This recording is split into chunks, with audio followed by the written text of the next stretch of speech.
Hey everyone, thank you so much for joining me. This is Sandpoint Ceramics' very first demonstration video. Today I am going to be showing you how to use our Members Studio dipping and layering glazes. So let's jump into the studio and check it out. We have purchased 13 of Amico's dipping and layering glazes, along with 2 clear glazes, a gloss and a matte. These are purchased dry in 10-pound bags of powdered form. Then they're mixed with a gallon of distilled water and then sieved, and then they sit for a minimum of 24 hours to ensure that the glaze is completely homogenized. We then fired these vertical test tiles so that our members have hands-on access to the glaze samples to make informed decisions when dipping their own pots. Each sample has a number underglazed on the bottom for ease of inventory and member reference. The samples are clearly displayed above their corresponding buckets, and the manufacturer's label is also clearly displayed on each bucket.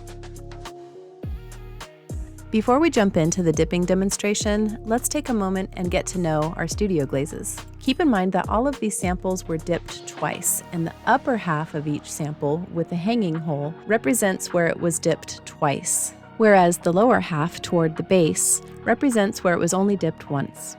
Number 100 is a clear gloss. This is the same glaze that we use in the community clay studio. Number 101 is a clear matte, also the same as the glaze that we use in the community studio. Number 102 is enamel white and noticeably opaque, hiding a lot of the texture. Number 103 is honeycomb, also highly opaque and hides most of the texture on the surface beneath it. Number 104 is low tide, appearing a purplish brown on the first coat with more blues appearing in the second coat. Number 105 is brick red, revealing texture on the first coat, but not much on the second. Number 106 is oxblood. Watch out for this one because it runs like a track star. That second coat was dipped only halfway down, but it ran all the way down to the kiln shelf. Number 107 is stardust, a shimmery metallic gloss glaze that reveals some texture on the first coat, but not much under the second.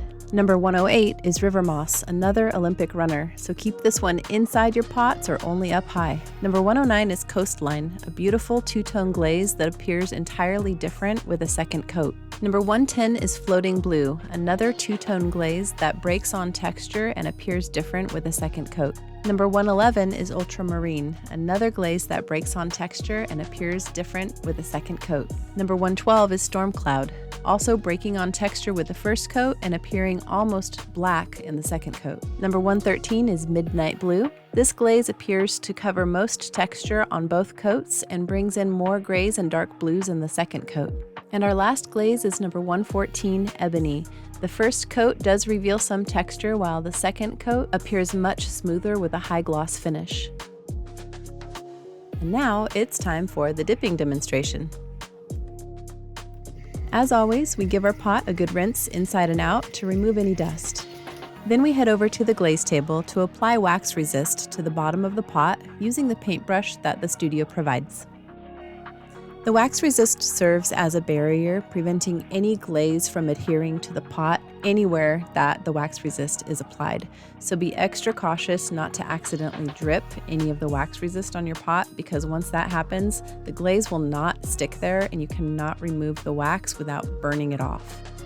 As an extra step of caution, paint the wax resist about 1/4 of an inch from the bottom of your pot, preventing any glaze from dripping down onto the bottom of your pot and fusing to the kiln shelf. When removing the lid from a bucket, always place it upside down on the bucket next to it.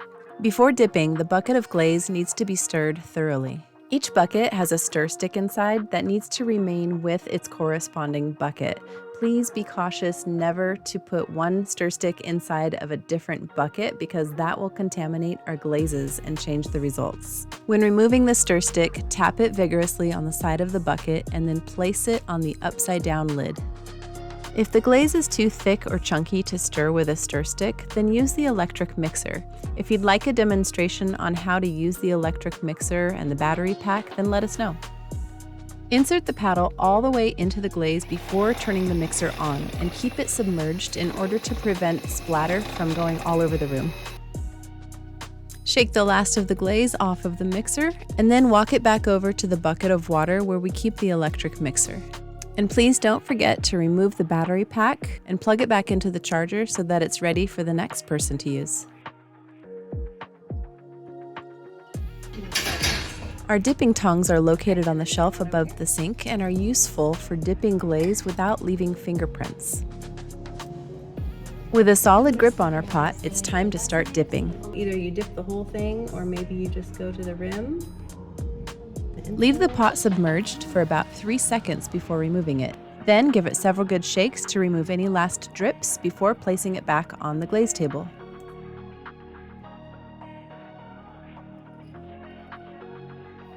Carefully pick the pot up and use a clean sponge to wipe away any glaze that beaded on the wax resist. Then return the stir stick and the lid to the glaze bucket.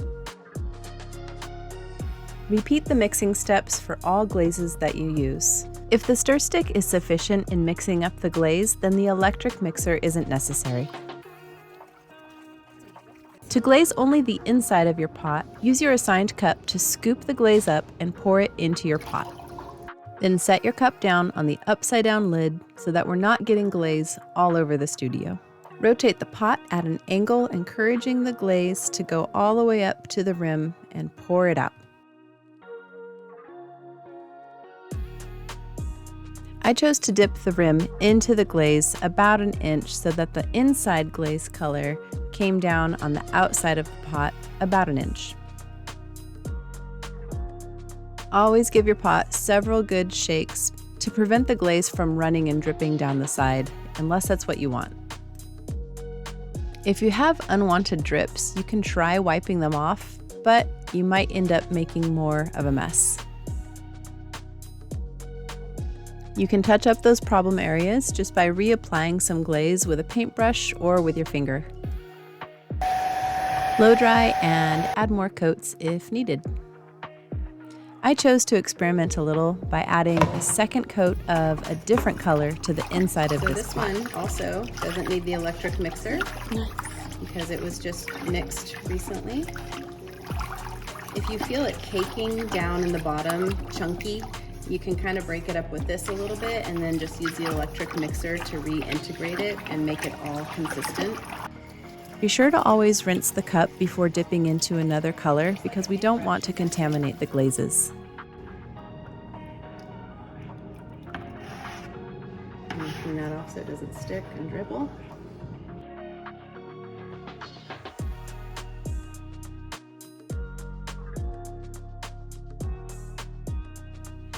Be sure to wipe the bottom of your pot one last time and then place it on the glaze rack on the appropriate shelf according to height.